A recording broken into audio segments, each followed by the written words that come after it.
Que Dios les bendiga a todos. Bienvenidos a nuestra clase de la primera clase de teología sistemática, aparte de la introducción, lo que tiene que ver con la doctrina de la palabra de Dios. El día de hoy quiero comenzar esta clase con una breve introducción, poniéndonos en algunos de los temas importantes de la teología sistemática. Cuando veamos la clase Introducción a la teología sistemática, que va a ser nuestra próxima clase de teología sistemática, en esa introducción vamos a discutir de una manera un poco más amplia la gran importancia que tiene esta doctrina, la doctrina de la palabra de Dios. Ustedes saben, estaba revisando algunas teologías sistemáticas en estos días otra vez, y cuando uno lee, por ejemplo, la teología sistemática de Berkov, uno se da cuenta que en su teología no aparece la doctrina de la palabra, porque la doctrina de la palabra aparece en su introducción a la confesión, a la introducción a la teología sistemática. ¿Y por qué hace eso? Porque parte importante de la discusión en esta clase es el hecho de mirar la teología como una ciencia que puede ser basada en algo científico, y esa base sobre la que se levanta todo en la teología es la palabra de Dios. Por lo tanto, se ha tomado muchas páginas y mucho tiempo discutiendo la importancia que tiene la escritura como la base de todo lo que nosotros creemos.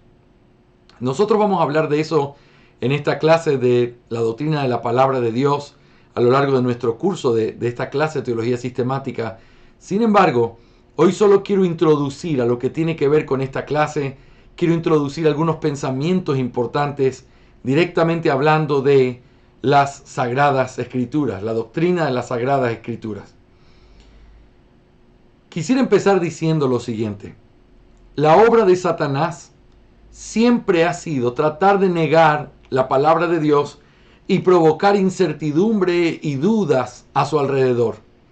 Esta afirmación, el hecho de que la obra de Satanás siempre ha sido negar la palabra de Dios, es algo que nosotros podemos mirarlo no solamente en el pasado de la historia de los hombres, sino también en el presente, y podemos suponer que seguirá siendo el futuro de la historia de los hombres hasta que el Señor venga en gloria. ¿Y a qué nos referimos? La lucha constante de Satanás por tratar de acallar la palabra de Dios, menospreciar la palabra de Dios o simplemente negar la palabra de Dios. Es una lucha que ha estado desde el Edén y que continúa en la historia a través de diferentes gente que se levantó luchando en contra de la verdad de la palabra de Dios. Y ustedes saben, es de conocimiento amplio, teológico, general, la discusión que ha habido sobre la inspiración, las cosas de cómo a través de aún teología moderna se ha discutido el hecho de la inerrancia de las Escrituras. Todo eso no es un misterio, es la realidad teológica en la que nosotros vivimos en nuestros días.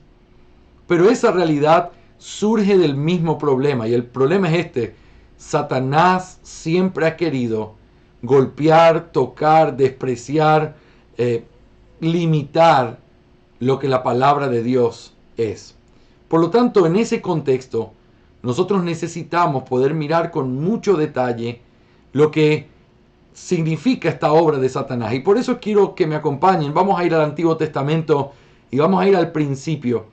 En Génesis capítulo 3, versículos del 1 al 6, vamos a analizar el día de hoy cómo funciona este asunto relacionado con la obra de Satanás en contra de la palabra de Dios. Y quiero recordarte, esto es solamente una pequeña introducción relacionado con la preciosa doctrina que miraremos a partir de ahora.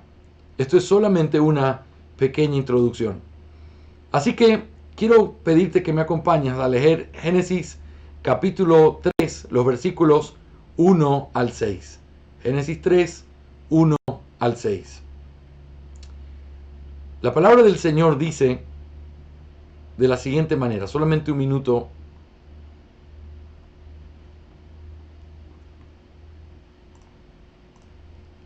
Pero la serpiente era astuta más que todos los animales del campo que Jehová había hecho, la cual dijo a la mujer: ¿con que Dios os ha dicho no comáis de todo árbol del huerto? Y la mujer respondió a la serpiente: del fruto de los árboles del huerto podemos comer, pero del fruto del árbol que está en medio del huerto, dijo Dios, no comeréis de él, ni le tocaréis, para que no muráis. Entonces la serpiente dijo a la mujer: no moriréis, sino que Dios sabe que el día que comáis de él, serán abiertos vuestros ojos, y seréis como Dios, sabiendo el bien y el mal. Y vio la mujer que el árbol era bueno para comer, y que era agradable a los ojos, y árbol codiciable para alcanzar la sabiduría, y tomó de su fruto, y comió, y dio también a su marido, el cual, así también como ella comió. Entonces fueron abiertos los ojos de ambos, y conocieron que estaban desnudos. Entonces cosieron hojas de higuera y se pusieron delantales. En este texto nosotros encontramos cómo ha sido la obra de Satanás en diferentes momentos, pero específicamente al principio de la historia de los hombres. Y nosotros podríamos tratar de ilustrar cómo fue esta obra de Satanás en contra de la palabra de Dios a través de 3 fases claves. ¿Y cuáles son esas fases? La obra de Satanás en el corazón del hombre a través de una semilla, a través de el crecimiento de esa semilla y finalmente a través del fruto que trae esa semilla.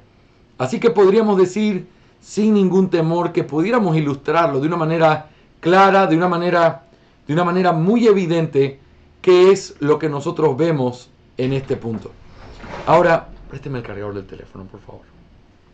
Ahora vamos a mirar entonces y vamos a describir lo que esto es. Veámoslo en primer lugar en forma de una semilla.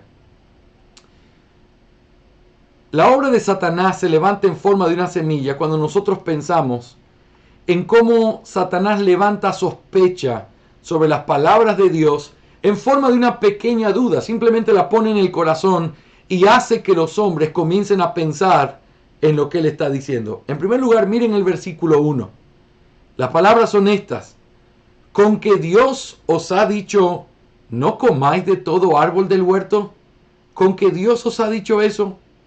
¿Sabes? La primera cosa que el enemigo hace siempre es levantar una nube de sombras o de dudas alrededor de lo que Dios dice.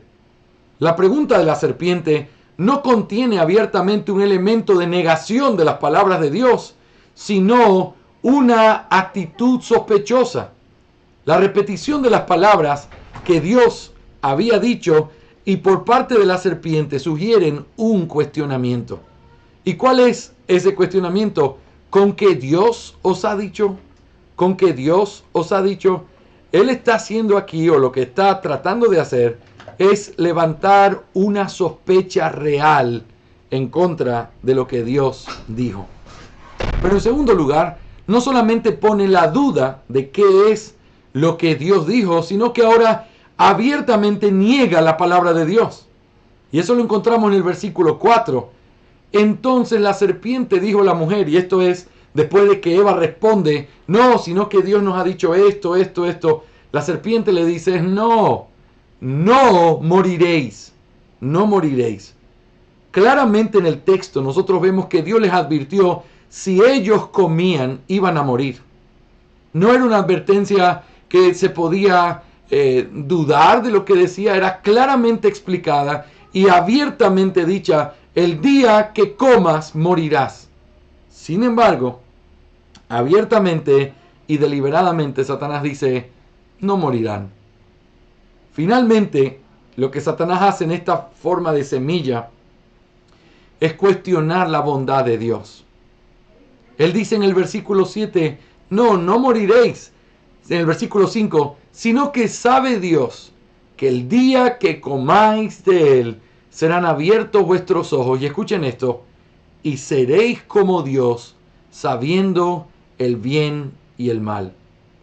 El último paso dentro de esta obra perversa que él estaba poniendo en el corazón de Eva era que comenzó a cuestionar la bondad de Dios. Al utilizar las expresiones, Dios sabe, seréis como Dios. El enemigo está minando el corazón de la mujer y le está diciendo, mira, lo que pasa es que Dios te mintió porque tú no sabes cuáles son las verdaderas intenciones de Dios. Dios no tiene buenas intenciones contigo. La intención de Dios es que tú seas siempre menos. Él se quiere hacer siempre el mayor. Ese tipo de cuestionamiento comenzó a minar a la mujer y entonces ya no estaba solamente puesta en duda la palabra de Dios, sino también su carácter y su integridad. Así que esta es la primera parte de este proceso maligno de la obra de Satanás: poner dudas en forma de una semilla. Finalmente, o mejor dicho, después de eso, viene la segunda parte que tiene que ver con el crecimiento de esa planta. Y eso es cuando uno niega el hecho de negar la fe, no escucho lo que Dios ha dicho, yo prefiero tratar de buscar alguna otra forma de probar lo que Dios ha dicho, y uno le da ese poder a su razón. Nota el versículo 6, que es muy ilustrativo con respecto a este punto. Y vio la mujer que el árbol era bueno para comer y que era agradable a los ojos y árbol codiciable para alcanzar la sabiduría, y tomó de su fruto y comió, y dio también a su marido, el cual comió así como ella. La semilla sembrada en el corazón de Eva comenzó a crecer. Ya no era solo una duda. Ahora Eva misma estaba contemplando por primera vez la opción de que quizás Dios no estaba diciendo la verdad y que realmente lo que él estaba prohibiendo no era algo malo, sino que el malo era él por prohibirlo. El fruto prohibido ya no estaba negado para Eva. Ella estaba dispuesta a probarlo. Su fe fue puesta a un lado. Ella ya no estaba considerando las palabras de Dios, sino que el texto nos enseña que ella comienza a razonar de una manera completamente ajena a su fe. Y lo que ella hace es comenzar a mirar y a razonar. Ese árbol se ve bueno. Ese fruto se ve codiciable. Ese fruto es bueno para comer. Y finalmente, lo que ella hace es que al albergar esa duda, luego sus sentimientos fueron seducidos por la mentira. Lo absoluto de las palabras de Dios ahora solamente se convirtió en algo relativo que Eva comenzó a cuestionar. Fíjate, Satanás pone duda en el corazón, luego la razón entra en la escena y comienza a escuchar las mentiras de Satanás y comienza a cuestionar lo que Dios ha dicho. Pero en tercer lugar y último, vemos el resultado final, la ruina del hombre, y podríamos, siguiendo nuestra ilustración, decir que esto es lo que equivale al fruto. Un fruto que se da que es completamente destructible. Ahora, fíjense lo que dice el versículo 7. Entonces fueron abiertos los ojos de ambos y conocieron que estaban desnudos. Entonces cosieron hojas de higuera y se hicieron delantales. Adán y Eva comieron el fruto prohibido. Las consecuencias de su maldad lo llevó a descubrir que quien mentía no era Dios. Por supuesto que no podía ser Dios. Era Satanás quien mentía. Y lo que habían recibido de él era una verdad a medias. No moriréis. Sí, pero tú no nos estás diciendo que no moriremos en el momento, pero que estamos condenados a eterna perdición. Tú no nos dijiste eso, Satanás. Ahora, cuando uno considera todo esto, entonces, era verdad el hecho de que sus ojos iban a ser abiertos. Es decir, que ellos ahora iban a entender y experimentar el mal, pero ellos no estaban escuchando realmente todo lo que Dios había advertido. Dios les había dicho que las consecuencias de su desobediencia serían la muerte. La semilla que el diablo sembró y que ellos permitieron que creciera, desconfiando de Dios y aferrándose a sus razonamientos, trajo como consecuencia la ruina del hombre. Para siempre fueron destituidos de la gloria de Dios y hechos esclavos del pecado. Esta historia, la de la ruina del hombre, sirve como un patrón que nos muestra el modus operandum del diablo con respecto a la palabra de Dios y que lo ha hecho a través de toda la historia. Mis hermanos, mi introducción es muy sencilla y lo que trato de decir a través de mirar este texto de una manera breve, de una manera reflexiva, es: el diablo sabe la importancia que tiene la palabra de Dios.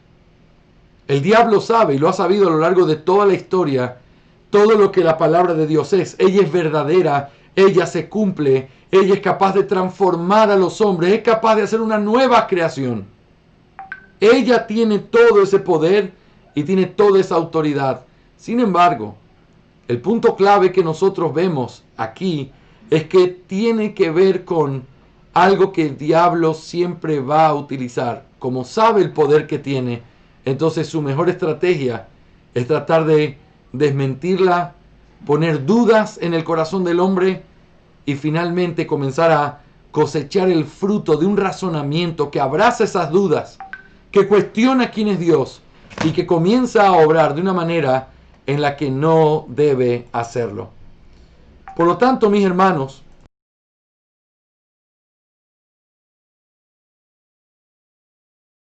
este tipo de razonamiento o esta verdad de la que estamos hablando es una verdad sumamente importante.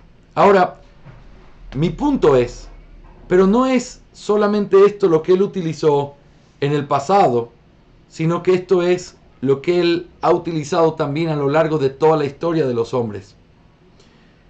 Algunos años después de la reforma del siglo XVI en Europa, producto de una cultura que despertaba a la luz después de siglos de oscuridad, no solo en lo tocante a la religión, sino también en las ciencias humanas, se levantó un movimiento al que se le conoce como modernismo. Este movimiento básicamente pregonaba la superioridad de la razón y la lógica por encima de cualquier dogma de cualquier iglesia. En otras palabras, todo tenía que ser explicado por la mente, siendo este el examen final de aquello que era verdadero. Si algo no se podía explicar, entonces ese algo no podía ser cierto. El modernismo rompió todos los esquemas viejos, marcados por ignorancia y muchos dogmatismos absurdos. Este movimiento tuvo también su representación dentro de la teología, lamentablemente. Los teólogos modernistas se caracterizaron por tratar de desmitificar los eventos supernaturales de las Escrituras, negando con ello los milagros y todo acontecimiento sobrenatural, lo que trajo como consecuencia un cuestionamiento y luego una negación de la doctrina de la inspiración de las Escrituras. Esto es interesante. Si estás tratando de poner la mente como el juez supremo de todas las cosas, entonces lo que no puede ser probado con la mente, entonces no puede ser verdad. Por ejemplo, ¿cómo tú probarías los milagros? No, es que yo no puedo probar que de unos panes se hagan panes para alimentar a una multitud. Eso no puede ser probado. Científicamente no puede ser probado. Entonces, como no puede ser probado, eso no tiene por qué ser creído. Y entonces, si eso no tiene que ser creído porque no es verdad, al estar en la Biblia, entonces yo tengo un problema. Si la Biblia es la palabra de Dios y eso que está ahí no es verdad porque no puede ser probado, entonces eso no debe ser parte de la palabra de Dios. ¿Ves cómo funciona el razonamiento? Ese razonamiento finalmente los lleva a decir, entonces si eso es así, la Biblia tuvo que haber sido inspirada o parcialmente o inspirada de alguna manera en que se le permita algún tipo de error a los hombres, porque evidentemente eso es un error. Y entonces este tipo de teólogos, que realmente son más inconversos y filósofos que teólogos, este grupo de hombres comenzó a quitar todas las cosas y a quitarle la marca de algo divino a las cosas que no podían probar. Entonces, para ellos, la Escritura no era la palabra de Dios, sino que la Escritura contenía la palabra de Dios. Cuando hablemos de la inspiración vamos a hablar más de este concepto, pero básicamente es esto. Si dices que la Biblia es la palabra de Dios, entonces estás diciendo que todo lo que ella dice es verdad y ha sido inspirado. Pero cuando tú dices que la Biblia contiene la palabra de Dios, estás diciendo que hay partes de la Biblia que no son inspiradas por Dios, pero hay otras que sí, por eso contiene la verdad. Así que este tipo de diferenciación vino producto de este movimiento. Este énfasis se debía a que como ellos negaban los eventos sobrenaturales, de los cuales la Biblia está llena, afirmaban que no todo lo que estaba en la Biblia era verdadero. Por lo tanto, había que distinguir entre lo que era la palabra de Dios, es decir, aquella escritura sin error, y de lo que eran escritos humanos, es decir, escritos con errores o imperfectos. Por esta razón llegaron a la conclusión de que la doctrina de la inspiración debía ser redefinida y también que, por causa de la parte humana, que también estaba en la Biblia, la cual contenía muchas imperfecciones y mitos, la Biblia no es inerrante, sino que está llena de errores humanos. La mayor perversidad que nació de este movimiento fue conocido como la alta crítica. Esta escuela tenía como axioma principal que la ciencia, la cual era y sigue siendo endiosada y puesta como juez infalible de la verdad absoluta, demostraba que la Biblia no decía la verdad. Cuando ellos dicen, cuando tú comparas la Biblia con la ciencia, te das cuenta que hay cosas que la Biblia dice que no pueden ser comprobados por la ciencia. Por lo tanto, si queremos ver la Biblia de manera científica, tenemos que comenzar a rectificar ciertos criterios sobre la Biblia. Supuestamente los errores de la Biblia tenían que ver con la veracidad de sus autores humanos, arqueología, imprecisiones científicas, etc. Algunas décadas después, el liberalismo llegó a ser ampliamente aceptado en el mundo protestante. Alguien mencionó que la raíz de la teología del siglo XIX es primordialmente una teología liberal, casi en todos los sentidos. El abrazo entre la verdad de Dios y las blasfemias de Satanás dentro del seno de la iglesia permitió que el mundo se metiera dentro de ella. Es muy lamentable palpar la gran degeneración que la iglesia cristiana europea vivió en unas pocas épocas como esas. Y la infección que el virus mortal de esta enseñanza humanista trajo sobre los seminarios teológicos y sobre denominaciones, no solo en Europa, sino en América y a través de ella al mundo. Hay dos ejemplos latentes que nosotros pudiéramos tratar el día de hoy antes de ir cerrando algunas ideas principales en esta clase de introducción. Lo primero es el ejemplo del gran Spurgeon. Él tuvo una lucha con aquellos que formaban parte de la Unión Bautista en Europa. Por muchísimos meses, él tomó la tarea de advertirles que había un gran problema. ¿Y cuál era el problema? Dentro del seno que había de las iglesias, comenzaron a meterse iglesias que eran liberales. Es decir, que comenzaron a abrazar este movimiento moderno de interpretación de la Biblia que trataba de quitarle las cosas sobrenaturales y según ellos ilógicas y trataba solo de hacer énfasis sobre aquellas cosas lógicas y probadas por la razón. Así que iglesias comenzaron a abrazar esto y esto hizo que Spurgeon comenzara a decir, hermanos, hay que comenzar a advertir a la gente, esta gente es peligrosa, esta gente no son nuestros hermanos. Lastimosamente, aún con toda la influencia que Spurgeon tenía, los pastores no lo escucharon. No escucharon lo que él estaba diciendo. Algunos lo tildaron de fanático, algunos lo tildaron de ser tirado a cosas antiguas. Sin embargo, él dijo, después de 50 años ustedes van a saber lo que yo estaba diciendo. Y ni siquiera tuvieron que pasar 50 años para ver toda la decadencia, no solamente en la que Europa cayó, sino en la que el mundo entero teológico cayó por causa de eso. De Europa comenzó a barrer hacia otros lugares, llegando a los Estados Unidos también. Y muchísimas iglesias abrazaron el liberalismo teológico. ¿Qué es el liberalismo? Siempre relacionado con esta modernidad en el entendimiento de la palabra, escuchando la mentira del diablo, usando el razonamiento separado de la fe y finalmente dando un fruto detestable como es la teología que todos ellos defienden el día de hoy. Unos seminarios más que otros han sido fruto y producto y han visto con sus propios ojos este gran declive que hay.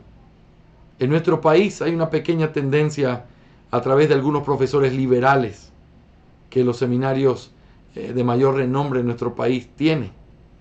Y eso lo que ha hecho es destruir el poco entendimiento doctrinal que algunas iglesias tienen, lo terminó por destruir, convirtiéndolo en una modernidad atea dentro de la iglesia. Pero esto se ha regado también a otros países desde Estados Unidos hacia el mundo entero. Hace unos meses, estando en Brasil, era impresionante escuchar la cantidad de seminarios liberales, abiertamente liberales, que apoyan la homosexualidad, que creen que la Biblia tiene errores. Y cómo esos seminarios tienen gran influencia entre muchos círculos en nuestro amado país vecino de Brasil. Así que este tema no es un tema pequeño. El tener que entender la palabra y tener que defenderla sigue siendo una responsabilidad el día de hoy. Déjame darte un segundo ejemplo que tenemos con respecto a esto de cómo ha sucedido en el tiempo. El segundo ejemplo tiene que ver con el antiguo seminario de Princeton en New Jersey. Este seminario llegó a ser considerado en su tiempo como la cuna de los mejores teólogos y pensadores ortodoxos y bíblicos del mundo. Hombres como Jonathan Edwards, B.B. Warfield, Charles Hodge, A.A. Hodge, John Murray, Cornelius Van Til, Edward John, entre muchísimos otros, Graham Machen, fueron profesores de esta prestigiosísima escuela. Sin embargo, las cosas comenzaron a cambiar. Un buen grupo de los prestigiosos profesores de esta escuela, en su afán por sostener la ortodoxia y la doctrina de la palabra, lo que ellos hicieron, un buen grupo de prestigiosos profesores de esta escuela, en su afán por sostener la escritura con una mano y la poderosa ciencia en la otra, llegaron a creer y a enseñar que la creación bíblica fue lograda por Dios por medio de la evolución. Es interesante, y ustedes se asombrarían, amados hermanos, de leer lo que hombres tan santísimos como Warfield escribieron sobre el tema de la evolución teísta. Y son cosas que hay que analizarlas, pero quiero que recuerden y sean compasivos al entender el tiempo en el que ellos vivían. Ellos son la ortodoxia, pero aún la ortodoxia se vio muy arrinconada por toda esta lucha de tanto liberalismo que había y donde la ciencia aparentemente tenía razón. Así que lo que ellos pensaron fue, si la ciencia tiene razón, la Biblia también tiene razón, por lo tanto hay que buscar la reconciliación. Y si la ciencia dice que fue la evolución y la Biblia dice que es la creación, entonces tiene que ser que Dios creó el mundo y lo hizo a través de la evolución. Ese tipo de razonamiento que hoy pudiéramos decir que nadie en su ortodoxia puede creer o sostener algo así, en ese tiempo era muy común. Los días de la creación, para ellos, entonces ya no podían ser literales, porque la ciencia decía que se había formado el mundo en un proceso de miles de millones de años, aunque después afirmaron que no eran miles de millones, sino solo cientos de millones. Eso lo digo de una manera un poquito irónica. A cabo de algunos años, el liberalismo teológico llenó los salones de este seminario. La cuna de la teología bíblica reformada e histórica de los Estados Unidos se convirtió en una base estratégica de la teología liberal. Este cambio tan drástico en la escuela obligó a que muchos profesores migraran de New Jersey hacia Pensilvania para fundar el Seminario Teológico Westminster. Hace unos años, y de hecho el año pasado estuve ahí otra vez, fui a Princeton con un gran deseo de conocer el lugar que un día fue la escuela de teología más importante del mundo. Y con tristeza tengo que decir que lo mejor de ese seminario se encuentra en el cementerio de esa ciudad. La tumba de los Hodge y de Jonathan Edwards son un recordatorio que aún los hombres más brillantes sobre la tierra pueden ser seducidos por la vieja mentira de Satanás. La mentira de Satanás sigue siendo susurrada en nuestro oído, sembrando dudas sobre lo que Dios ha dicho y sobre la integridad de su corazón. El modernismo es la contextualización moderna de la vieja mentira del Edén.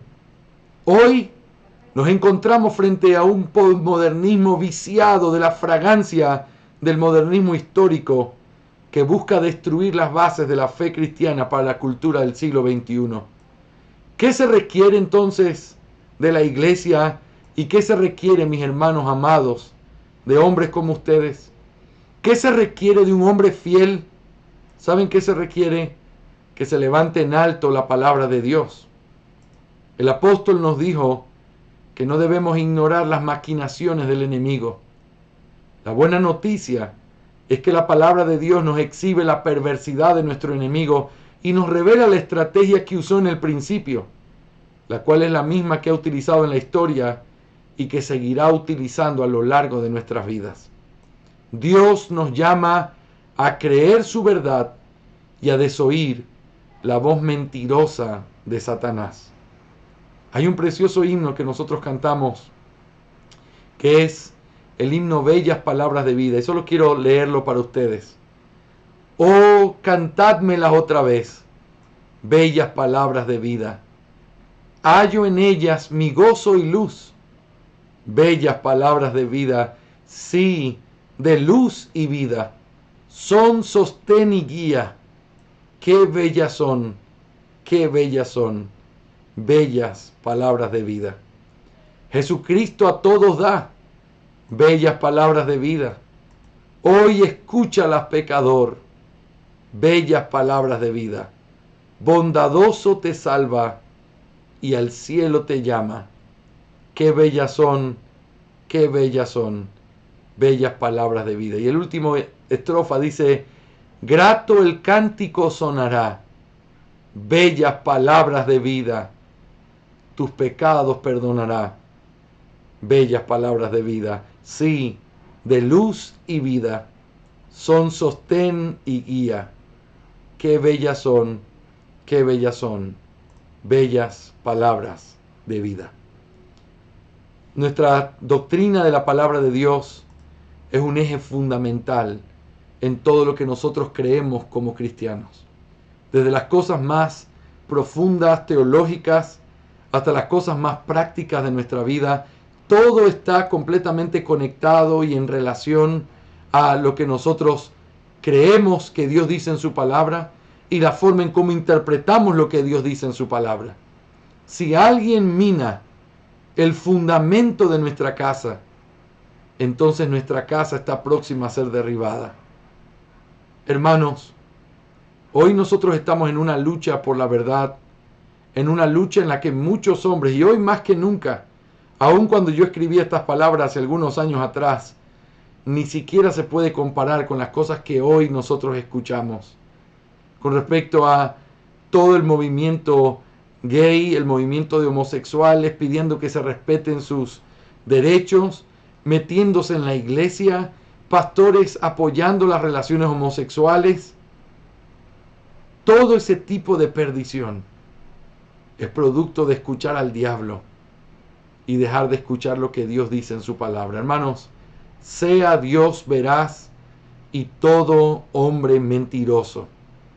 Por eso, al empezar esta clase tan importante, lo que nuestro corazón tiene que hacer es enfocarse verdaderamente, apropiadamente, en lo que Dios dice en su palabra, y tiene que llevarnos a tener un corazón dispuesto a defender su verdad hasta el último día de nuestras vidas.